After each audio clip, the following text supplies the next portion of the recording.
When did helping a stranger turn into a nightmare? A woman at the grocery store ran up to me crying, saying she remembered me from months ago and desperately needed help because her ex was following her. She grabbed my arm, mascara running down her face, and begged me to walk her to her car. I didn't recognize her at all, but she was shaking so hard and kept looking over her shoulder, so I abandoned my cart and walked with her toward the exit. She stayed pressed against my side as we walked through the parking lot, her nails digging into my arm, constantly checking behind us for someone who didn't seem to be there. We reached her car in the back corner of the lot, and she fumbled with her keys, dropping them twice, then said the lock was jammed and asked if I could try. As I bent down to help, she said, "You don't remember me, do you? From that night?" I stood up confused, and she smiled through her tears, saying, 6 months ago, the Walmart parking lot. You jumped my car." Then it clicked, just barely. This vague memory of helping someone with a dead battery one night after work, maybe 5 minutes of my life. She continued, "You saved me, Michael. I was going to end myself that night, but then you appeared." My stomach dropped because I'd never told her my name. She saw my face change and grabbed my hand, saying, "I know this is sudden, but I've been wanting to thank you properly for months. I know where you work, at the accounting firm downtown. I know you go to Bernie's gym every Tuesday and Thursday." My heart was pounding, and I tried to pull away, but her grip was surprisingly strong. "How do you know all that?" I asked, and she smiled wider. "I had to find my guardian angel. I know about Jennifer leaving you 3 months ago.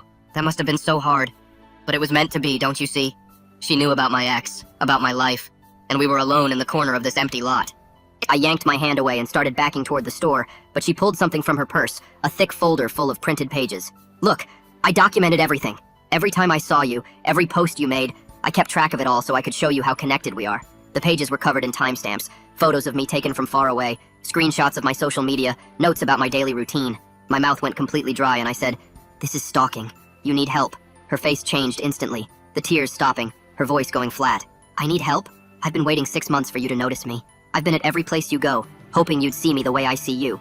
She moved between me and the path back to the store, still holding that folder like evidence of something that made sense. "You talked to that barista for 10 minutes yesterday," she said, "but you couldn't even recognize me. Do you know how that feels?" I tried to step around her, but she matched my movement, her hand going back into her purse. "I'm going to call the police," I said, pulling out my phone, but she laughed. "With what signal?" "This corner of the lot is a dead zone. I know because I've tested it." My phone showed no bars and my hands were shaking now. She stepped closer and I could smell something chemical on her clothes, sharp and wrong. "I've been so patient, Michael. Sitting outside your apartment, learning your schedule, making sure no one else got close to you. Remember that girl from your building who suddenly moved? That was me. I convinced her you were dangerous. I felt sick realizing she'd been controlling my life for months without me knowing." "You're insane," I said, and her face twisted with hurt. "Don't say that. We have a connection. You saved my life and now I'm going to save yours." She pulled her hand out of her purse and I saw the knife, not huge but sharp, catching the light. "We're going to go for a drive," she said, "and you're going to understand what we have." I turned and ran, but she was ready for it, slashing at me, the blade catching my jacket, tearing fabric. I stumbled and she was on me, surprisingly strong for her size, the knife at my ribs. "Don't make this hard," she whispered. "My car is right here. I have a place prepared. Somewhere we can talk without interruption." The parking lot was empty, the store feeling miles away, and this woman who'd been watching me for 6 months had a knife pressed against my side. "I know everything about you," she said, her breath hot on my neck. "Your mother's maiden name, your first dog, your social security number. I know you better than Jennifer ever did. I've been inside your apartment while you slept. I've touched your things. We're meant to be together." The knife pressed harder, and I felt it pierce my shirt, the point touching skin. "Get in the car, Michael. Don't make me hurt you. I've already hurt people who tried to keep us apart." My mind was racing, trying to think of something, anything, but she'd planned this, studied me, and now the knife was breaking skin, and she was whispering how she'd waiting so long for this moment, how she had rope in the trunk, how no one would find us where we were going. I threw my head back as hard as I could and felt it connect with her nose. She screamed, and her grip loosened just enough for me to twist away from the knife. The blade clattered onto the asphalt, and I kicked it hard under a parked car. I grabbed her folder with both hands and shoved it into her chest, sending papers flying everywhere across the parking lot. Photos of me at the gym scattered in the wind while she stumbled backward, holding her bleeding nose. I turned and ran faster than I'd ever run in my life toward the store entrance. My legs felt weak and shaky, but I kept pushing forward, screaming for help as loud as I could. Behind me, I could hear her scrambling to gather the surveillance photos blowing across the pavement. The automatic doors seemed to take forever to open, and I practically crashed through them into the store. 3 employees rushed toward me immediately, and I collapsed near the customer service desk. My whole body was shaking, so bad I could barely get words out about the woman with the knife in the parking lot. Someone called 911 while another employee locked the front doors and a manager helped me to a chair. The security guard took me to their small office behind customer service while we waited for the police. We watched the parking lot cameras on their old monitor and could see her out there gathering papers for several minutes. She kept looking toward the store entrance, then finally got in her car and drove away before anyone could stop her. The police showed up within 10 minutes, and I tried to give them a clear statement, but my hands wouldn't stop shaking. I told them about the 6 months of stalking and how she knew my whole schedule and had a knife. I'd managed to grab a few pages when I shoved her and handed them over as evidence. The photos showed me leaving work, and one had my apartment building in the background with timestamps. Detective Fernanda Perez arrived about 20 minutes later and took over my case from the patrol officers. She gave me her business card and told me to call if anything else happened. She was honest that without the woman's full name or address, it would take time to track her down. She suggested I stay somewhere else tonight, just to be safe while they processed the scene. I drove home in a daze and noticed right away that my spare key was missing from under the fake rock. My hands were still shaking as I unlocked my door and walked through my apartment checking everything. Small things were out of place that only I would notice, like a book moved on my shelf. One of my dresser drawers was slightly open when I always closed them completely. She'd definitely been inside my apartment multiple times while I was at work or the gym. The next day I called a locksmith first thing and had all my locks changed to high-security deadbolts. I ordered security cameras online with overnight shipping and got a video doorbell that records everything. My landlord wasn't happy when I told him about the stalking situation, but agreed to the upgrades. I barely slept that night and jumped at every little sound outside my door. Every car driving by made me check the window, and I kept a baseball bat next to my bed. At work, I couldn't focus on any of my spreadsheets and kept making stupid mistakes in the accounting software. I skipped my usual Tuesday gym session, even though exercise might have helped with the stress. My manager pulled me aside to ask if everything was okay since I seemed distracted. I wasn't ready to explain why I kept checking the parking lot from my office window every few minutes. That evening, I went through all my social media accounts and found dozens of messages from fake profiles. They all had different names, but the writing style was obviously hers, talking about our connection. One message included a photo of me sleeping taken through my bedroom window 2 weeks ago. My stomach turned, realizing she'd been watching me that closely for so long without me knowing. I deleted every social media account I had, including ones I hadn't used in years. The thought of her having access to all my old posts and photos made me feel sick. I changed all my passwords and enabled two-factor authentication on everything I could think of. My email had login attempts from IP addresses I didn't recognize going back months. She'd been trying to get into my accounts this whole time while I lived my normal life completely unaware. The police called to say they'd reviewed the store footage, but the license plate wasn't clear enough to read. Detective Perez said she'd check with nearby businesses for any clearer camera angles from the parking lot. She reminded me to document everything and save any evidence I found going forward. I spent the rest of that week looking over my shoulder constantly and avoiding my usual routines. Every woman who looked vaguely similar made my heart race until I could see it wasn't her. Sleep became almost impossible, and I started drinking coffee just to stay alert during the day. Jennifer's number was still in my phone, and I stared at it for 10 minutes one night. Part of me wanted to warn her about this crazy woman who knew about our breakup, but dragging her back into my life when she'd finally moved on didn't feel right. She'd blocked me on everything after we split, and hearing from me now would just upset her. Plus, if this woman was watching me, contacting Jennifer might put her in danger too. I deleted Jennifer's number instead, and felt more alone than ever. The next morning, Detective Perez called while I was trying to work. She said without the woman's full name or address, they couldn't do much with what they had. The parking lot footage wasn't clear enough, and the papers I'd grabbed didn't have identifying information on them. She suggested I file for a temporary restraining order at the courthouse. It wouldn't physically stop someone determined to hurt me, but it would create a paper trail if things got worse. I drove to the courthouse during my lunch break and filled out a stack of forms. The clerk handed me a thick packet about safety planning with phone numbers for victim services. She said my hearing would be next week and asked if I had somewhere safe to stay. Looking around the waiting room, I saw other people filling out similar paperwork and realized how many people deal with this stuff. 2 days later, my phone rang, and it was HR asking me to come to their office immediately. Someone had filed an anonymous complaint saying I'd been harassing a woman at various local businesses. The complaint included specific dates and locations where I supposedly followed and threatened someone. I knew it was her trying to destroy my reputation. I had to sit there for an hour explaining the whole stalking situation to HR.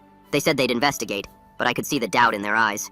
That evening, I was taking out my trash when Wesley Lockhart from the apartment next door called me over. He showed me footage from his new doorbell camera from the night before. At 2 a.m., a woman had walked up to my door and tried the handle for 20 minutes. She just stood there turning it over and over, then tried to look through my peephole. The video was clear enough to make out her face and clothes. Wesley said he'd save the footage for me and keep an eye out. I thanked him and made a copy on my phone to give to the police. The next Tuesday, I forced myself to go back to the gym even though I was scared. Darla Kelly, the manager at Bernie's, pulled me aside as soon as I walked in. A woman had come in yesterday asking detailed questions about my workout schedule and which machines I used. She'd claimed to be my girlfriend wanting to surprise me. Darla showed me the security footage and it was definitely her. She offered to ban the woman if she came back and said she'd alert the staff. I appreciated it but knew it wouldn't really stop someone this determined. During my lunch break on Thursday, I decided to check my car before driving anywhere. Something made me look underneath and there it was, a small black box attached to the frame with magnets. My hands were shaking as I took photos of it in place. I carefully removed it and put it in a plastic bag without touching it directly. Back in my office, I called Detective Perez immediately. She came to collect the tracker within an hour and said this was the evidence they needed. The device would have data they could use to request a warrant. She warned me the legal process would take time, but they were building a real case now. Friday afternoon, I got home to find a package sitting outside my apartment door. No delivery label, no return address, just a plain brown box with my name written on it. I knew I shouldn't touch it, but I needed to know what was inside. Using a pen, I flipped open the flaps. Inside was a length of rope and a note that said, "For next time," in neat handwriting. I backed away and called 911 immediately. The officers who came took photos and bagged everything as evidence. One of them said I should vary my routine and maybe stay somewhere else for a while. The restraining order hearing came the next week, and I showed up with all my evidence printed out. I was reading through my statement when the courtroom door opened and she walked in. She looked completely different, wearing a nice dress with her hair pulled back. She sat on the other side and smiled at me like we were old friends. When the judge asked her to respond to my petition, she stood up calmly and said I was the one stalking her. She claimed I'd been following her for months, and she had her own evidence. Her voice was steady and reasonable, nothing like the crying woman from the parking lot. The judge looked through both our documents carefully. She asked the woman specific questions about dates and times. The woman had answers for everything, but they didn't match the evidence I'd provided. After an hour, the judge granted me a temporary protective order for 90 days. She couldn't come within 500 feet of me, my home, or my workplace. The woman just nodded and walked out like it didn't matter. Her calmness scared me more than if she'd gotten angry or upset. The next morning, I found a chalk mark on my apartment door, a big X drawn right at eye level. My hands shook as I took photos of it before calling the police. 2 officers showed up and documented everything but told me without catching her in the act, there wasn't much they could do. They filed another report and said to keep calling every time something happened. I couldn't stay there another night knowing she'd been right outside my door again. I packed a bag and drove to a cheap motel 20 miles away, paying cash so there wouldn't be a credit card trail. The room smelled like old smoke, and the bed creaked, but at least she wouldn't know where I was. I wedged a chair under the doorknob and pushed the dresser in front of the window. Even with those precautions, I barely slept, jumping at every car door and footstep outside. For 3 nights, I stayed there, eating vending machine food and watching the parking lot through the curtains. My first therapy appointment was that Thursday with someone named Irene Mansfield, who specialized in stalking victims. Her office had soft chairs and plants everywhere, making it feel safe somehow. She listened to my whole story without interrupting, then taught me breathing exercises to use when the panic hit. We made a safety plan together with backup routes to work and emergency contacts programmed into my phone. She told me I wasn't crazy for being scared, and that what I was going through was real trauma. That weekend, I discovered someone had made fake social media accounts using my name and photo. The profiles were posting awful stuff about coworkers and making threats against local businesses. I spent hours screenshotting everything and reporting each account to the platforms. My manager called me into his office Monday morning because someone had sent him links to the fake profiles.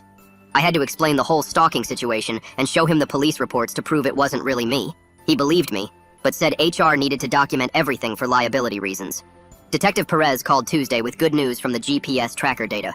She'd identified the woman's likely real name and found she had a trespass warning from another state 2 years ago. The case was getting stronger, but the woman was still out there somewhere. I started looking at apartment listings in other areas, but the math made me sick. Breaking my lease would cost 3 months' rent plus losing my deposit, which would wipe out everything I'd saved. Being too poor to escape made me feel trapped in a whole different way. Wednesday, I had to give an important client presentation at work about quarterly projections. Right in the middle of explaining revenue forecasts, emails started coming through from what looked like my address. They contained threats and crazy rants that popped up on the conference room screen. My manager had to stop the meeting while IT confirmed the emails were spoofed. HR called me in again and put me on a performance improvement plan, even though none of this was my fault. They said they understood the situation, but needed to follow company protocol. On my way home, I stopped at a sporting goods store and bought pepper spray and a personal alarm. Back in my apartment, I practiced pulling them out quickly and figuring out how the safety mechanisms worked. It felt like such a small thing, but having some way to defend myself helped a little. That night at 3 a.m., I woke up to scratching sounds at my balcony door. My apartment was on the 2nd floor, but the noise was definitely someone messing with the lock. I called 911 and stayed on the phone while hiding in my bathroom with the door locked. The operator kept me calm, but by the time police arrived, whoever it was had gone. The officers found tool marks on the doorframe where someone had tried to pry it open. They took more photos and filed another report, but we all knew she'd be back. The next day, Bernie's gym called to say my membership was suspended pending investigation. Someone had filed a complaint saying I was making women uncomfortable and following them around the gym. Darla fought for me with corporate, but they said policy required a full investigation period. She promised to send them the security footage showing I'd never done anything wrong. Meanwhile, I lost my main stress outlet in place to feel normal for even an hour. Detective Perez kept working the case and found more information about the woman's past. She'd done something similar in another state, but the victim had moved away before pressing charges. We were building a pattern of behavior that would help in court eventually. My apartment felt less safe every day, but I couldn't afford to leave yet. I started sleeping on my couch instead of my bedroom because it was farther from the balcony door. Every noise made me jump, and I was surviving on coffee and energy drinks. Work was getting harder to focus on with the performance plan hanging over my head. I had to document every task and meeting to prove I was doing my job properly. The fake social media accounts kept popping up faster than I could report them. My reputation was taking hits from people who saw them before I could explain. Even explaining was exhausting because it meant telling the whole story over and over. 3 days later, Detective Perez called with news about the GPS tracker warrant, and I drove straight to the station to meet her. The data showed the woman had been operating from somewhere inside a 5-mile radius of my apartment, which narrowed things down but wasn't specific enough to find her exact location. She'd been smart about moving around and not staying in one spot too long based on the tracker pings bouncing between different cell towers. Detective Perez spread out a map on her desk and circled the general area with a red marker while explaining we needed a different approach to catch her. The district attorney joined us in the conference room and started talking about setting up what they called a controlled contact situation. The idea was simple enough. If we could get clear documentation of her violating the restraining order with officers ready to move in, they could arrest her on the spot instead of waiting for her to make another move on her own timeline. They wanted me to stick to my normal routine and go to the gym at my usual Tuesday time while undercover officers positioned themselves nearby. The district attorney handed me a script of exactly what to say if she approached. Short, clear statements about the restraining order and that she needed to leave immediately. Everything had to happen where security cameras could capture it clearly, and I'd need to keep my phone recording in my pocket for backup audio. I memorized the phrases they wanted me to use and practiced saying them out loud a few times to make sure I wouldn't freeze up in the moment. Detective Perez assured me they'd have 3 officers in unmarked cars around the gym parking lot and 2 more inside posing as members working out. The whole thing felt like a movie, but I was desperate enough to try anything that might end this nightmare. I called Darla at Bernie's gym that afternoon and explained the plan without going into too many details over the phone. She immediately agreed to help and said she'd schedule extra staff for Tuesday evening and personally check all the security cameras to make sure they were working and recording properly. She also offered to have maintenance fix the broken camera in the back corner of the parking lot that had been out for weeks. Tuesday came faster than I expected, and my hands were shaking as I drove to the gym at exactly 6 p.m. like always. I parked in my usual spot near the front entrance and immediately spotted her car in the far corner of the lot, that same beat-up Honda she'd tried to force me into weeks ago. My heart started pounding, but I stuck to the plan and walked toward the gym entrance like nothing was wrong. Detective Perez had told me if I saw her to keep walking but head to the coffee shop next door instead, since it had better camera coverage and more witnesses. I changed direction at the last second and pushed through the door of the busy cafe, finding a table right in the middle where everyone could see us. I pulled out my phone and started recording audio in my pocket while pretending to look at the menu, even though my stomach was too twisted to eat anything. Less than 2 minutes later, she walked through the door and came straight to my table without hesitation, sitting down across from me with that same folder of papers she always carried. I said loudly and clearly exactly what they'd told me to say, that she was violating a court order and needed to leave immediately. She just smiled and started talking about how we were meant to be together, and the restraining order didn't matter because our connection was stronger than any piece of paper. I repeated the statement about the court order even louder, and several people at nearby tables started watching us, which was exactly what we needed for witnesses. I checked my phone pretending to look at the time, but really making sure it was still recording, and saw a text from Detective Perez saying they were stuck in traffic but only 5 minutes away. 5 minutes felt like 5 hours as I sat there trying to keep her talking without escalating the situation or giving her any reason to run before they arrived. She pushed the folder across the table toward me, but I kept my hands in my lap and told her I wouldn't take anything from her and she needed to respect the protective order. A man at the next table was definitely watching us now and had his phone out, which meant more documentation of her violating the order. She stood up and started walking around my table in slow circles while whispering that she knew where I'd be tonight and tomorrow and every night after that because we belonged together. I kept my responses simple and clear for the recording, just repeating that I didn't want any contact and she was breaking the law by being here. My whole body was shaking, but I forced myself to stay seated and not run, even though every instinct screamed at me to get away from her. She leaned down close to my ear and whispered something about having copies of my apartment key made and knowing my new door code, which made my skin crawl. Through the window, I finally saw 2 police cars pull up outside and officers getting out but trying not to look obvious about surrounding the building. She must have sensed something because she suddenly straightened up and started walking toward the back exit of the cafe. The officers moved fast, though, and 2 of them came through the front while another blocked the back door before she could reach it. Detective Perez walked in behind them and calmly told her she was under arrest for violating a protective order and stalking. The woman tried to push past the officer at the back door, but he grabbed her arm and within seconds they had her in handcuffs while reading her rights. I stayed in my seat like they'd told me to, my whole body finally releasing months of tension as I watched them walk her out to the police car. Detective Perez walked back inside and asked me to stay while they searched her bag for evidence. The officers laid everything out on a table, and my stomach turned when I saw what she'd been carrying. Another knife sat next to zip ties and duct tape, plus a key that looked exactly like mine. Detective Perez held up the key and asked if I recognized it, so I pulled out my own apartment key to compare them side by side. They matched perfectly, down to the tiny scratch I'd made near the top. She'd made a copy somehow, probably from that spare under my fake rock that went missing weeks ago. The detective bagged everything as evidence and told me they were charging her with stalking, violating the protective order and possession of burglary tools. At the police station an hour later, I gave my full statement while the detective typed everything up. She warned me that with jail overcrowding, the woman might make bail within 48 hours. The system wasn't perfect, and even with all these charges, she could be back on the street soon.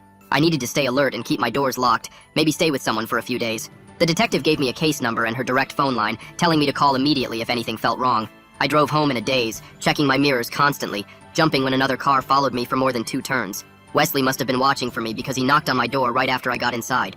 He asked if I was okay, and that's when everything hit me all at once. My legs gave out and I slid down the wall, shaking so hard I couldn't hold my phone. The adrenaline that had kept me going for hours crashed, and I couldn't stop my teeth from chattering. Wesley sat with me on the floor for over an hour while I tried to get control of my body. He didn't say much, just stayed there until the shaking stopped, and I could breathe normally again. 2 weeks passed before the full protective order hearing. 2 weeks of looking over my shoulder and barely sleeping. The judge reviewed all the evidence, including the knife, the key, and the surveillance photos she'd taken of me. He granted a 3-year protective order that banned her from coming within 500 feet of me, my home, or my workplace. It felt like a real victory until I got back to work and HR called me in for a meeting. They'd received multiple complaints about me during the stalking, all those fake reports she'd filed, and even though they understood the situation, they couldn't ignore the documentation. They agreed to keep me employed, but put me on a strict performance improvement plan with weekly check-ins and specific targets I had to hit. It was stressful, but at least I still had income and health insurance to cover therapy. Finding a new apartment took another month of searching for something I could afford with better security. I finally found a building with controlled access, security cameras in the hallways, and a doorman during business hours. The move drained my savings account completely between the deposit, first month's rent, and hiring movers. Every penny hurt, but feeling safe was worth eating rice and beans for a few months. I started seeing Irene twice a week for therapy sessions that slowly helped me sleep through the night again. She taught me breathing exercises for when the panic hit, and ways to check my surroundings without looking paranoid. We worked on trusting my environment again, taking small steps like going to the grocery store without checking every aisle first. The progress was slow, but each week got a little easier. Then 3 months after her arrest, someone delivered a letter to my workplace reception desk. The receptionist brought it to me, saying a courier had dropped it off with no return address. My hands shook as I opened it because I recognized her handwriting immediately. She wrote about how we were meant to be together, and the restraining order couldn't stop true love. I called Detective Perez right away, and she told me not to touch anything else, that she was coming to collect it as evidence. The detective arrived within an hour and took the letter, then made some calls about the GPS ankle monitor the woman had been wearing since making bail. The data showed she never left her approved area, but she'd obviously arranged for someone else to deliver the letter. That was enough to violate her bail conditions, and within 2 hours, officers arrested her again. This time, the judge revoked her bail completely, saying she'd proven she couldn't follow court orders. The district attorney's office called me a week later about a plea deal they were offering her. If she pleaded guilty to felony stalking and attempted burglary, she'd get mandatory psychiatric treatment instead of regular prison. Her lawyer was pushing her to take it since the evidence was overwhelming and a trial would likely result in actual jail time. Part of me wanted her to refuse so she'd get the maximum sentence, but another part just wanted this to be over. I met with the prosecutor who explained that with treatment, she might actually get better instead of just getting angrier in prison. The plea included 2 years of supervised probation with mandatory inpatient psychiatric treatment for the first 6 months. She'd have permanent no-contact orders and any violation would mean immediate prison time. If she completed the program successfully, she'd have to continue outpatient treatment and regular check-ins with probation. She accepted the plea deal at the next court date, standing there in orange jail clothes while the judge explained every requirement. She had to acknowledge what she'd done and agree to stay away from me forever. Her voice was flat when she said yes to each condition, never looking at me once. The first few weeks after court were rough because I kept expecting her to show up even though she was locked in treatment. I changed my gym schedule to Monday and Wednesday mornings at 6 instead of my old Tuesday and Thursday evenings, parking in different spots each time and taking different routes home. My hands still shook when I tied my shoes for the gym, but at least I was going again. The mirrors everywhere helped me see nobody was behind me. Darla caught me after one workout and showed me the new panic button she'd installed by the women's locker room, then walked me through the safety protocol she'd created for members dealing with stalkers. She'd fought corporate for 3 weeks to get approval and paid for the button herself when they said no. The whole staff knew my situation and watched out for me without making it obvious. Wesley knocked on my door one night with his laptop and helped me set up a group text with 8 other people in our building. We met in the community room and talked about adding motion lights to the back entrance and getting the landlord to fix the broken camera by the mailboxes. Everyone shared their own safety concerns, and we started taking turns checking the parking garage at night. The landlord agreed to our lighting request after Wesley mentioned liability issues. Detective Perez called me 2 months later to officially close my case file since there hadn't been any violations. She gave me her personal cell number and said to call if anything changed, then reminded me the restraining order was permanent and any contact would mean immediate arrest. The system had worked better than I expected, even if it took forever. 4 months passed before I could drive by that grocery store without my chest getting tight. Then one Saturday morning, I pulled into the lot and sat there for 10 minutes before going inside. I bought milk and bread and nothing bad happened. The next week, I did a full shopping trip and even parked in the back corner to prove I could. Nobody grabbed me or followed me, and I loaded my groceries without checking over my shoulder every 2 seconds. I deleted my old social media completely and started fresh with maximum privacy settings and fake names. Only people I knew in real life could find me, and I posted about stalking resources and warning signs. 3 people messaged me privately about their own situations, and I helped them find local support groups. One woman said my posts made her realize her ex was escalating, and she got a restraining order before it got worse. Work got easier once I stopped jumping at every email notification. I met every requirement on my performance plan, and my manager mentioned a senior position opening up next quarter. My focus came back slowly, and I stopped making stupid mistakes on spreadsheets. The promotion would mean more money for the new apartment and therapy costs. My new place had a doorman and key fob entry and cameras in every hallway. I tested the door locks 3 times the first night and set up my new security system with window sensors and motion alerts on my phone. Irene helped me work through the need to check everything multiple times, and we got it down to just once before bed. Tomorrow was my regular therapy appointment, and I actually looked forward to talking about normal stuff instead of trauma. Next week, I had coffee plans with someone from accounting who'd asked me out twice before I felt ready to say yes. I locked my door and set the alarm and actually felt safe enough to watch TV without muting it to listen for footsteps. Well, folks, that's all for today. Thanks for sticking around while I asked all my questions and wondered about things. If you made it to the end, drop a comment. I love reading all your comments.